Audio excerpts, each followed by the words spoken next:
Today I'll be showing you guys how to use the table of contents feature in Google Docs. To explain the purpose of using the table of contents and how you can apply that as a teacher, I'll first show you how to make the table of contents. So within your Google Doc, to easily connect to your table of contents, you would start by taking whatever the main paragraph sections are, and you want to change them from normal text to some type of heading. So I'm going to use headings 3 and 4 so they're not too large. So I'm going to just highlight what I want in my table of contents, and then I'll explain what I'm going to use them for. So I'm going to add these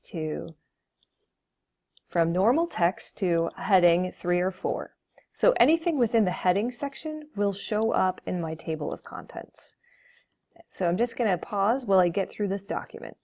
So now that I've gone through my Google Doc and I have changed the normal text to one type of heading or subheading, if you want to use heading with heading 2 and 3 or heading 3 and 4, I did that in some cases because I would like in my table of contents for some content to fall underneath headings. So anyway, I went through, I changed from normal text to a type of heading. The next thing I'm going to do is go up here to insert, and I'm going to scroll down till I get to table of contents.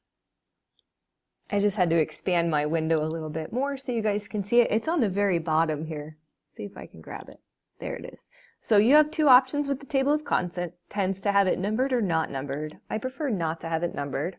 And what it's going to do, it's going to grab all of those headings or subheadings and put them up here. So now I can explain to you why a table of contents would be helpful for you as a teacher. So let's say you have a rolling agenda for your department meetings and you have this 15-page document as a year goes by, and you can't scroll through it all to kind of see where that last meeting brought you. If you just click on the table of contents, it will bring you right to that specific title. The other reasons you can use this, let's say you have a Google Doc that you've linked to your website to give students homework assignments. If you add the table of contents, it will take them to that direct homework assignment. And also if students create ebooks, for example, they could do a report that has multiple required sections, and they could link a table of contents to get there easier.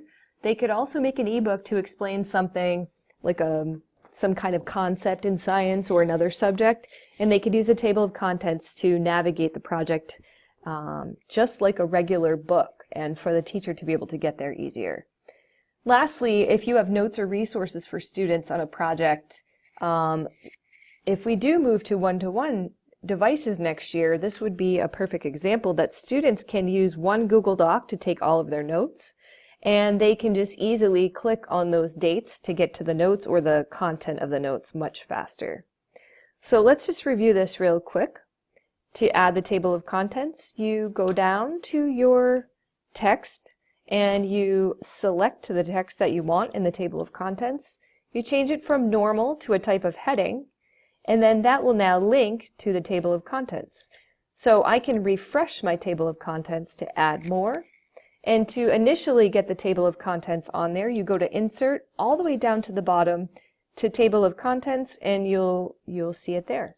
I hope that helps you guys. Have a nice day. Thanks for watching.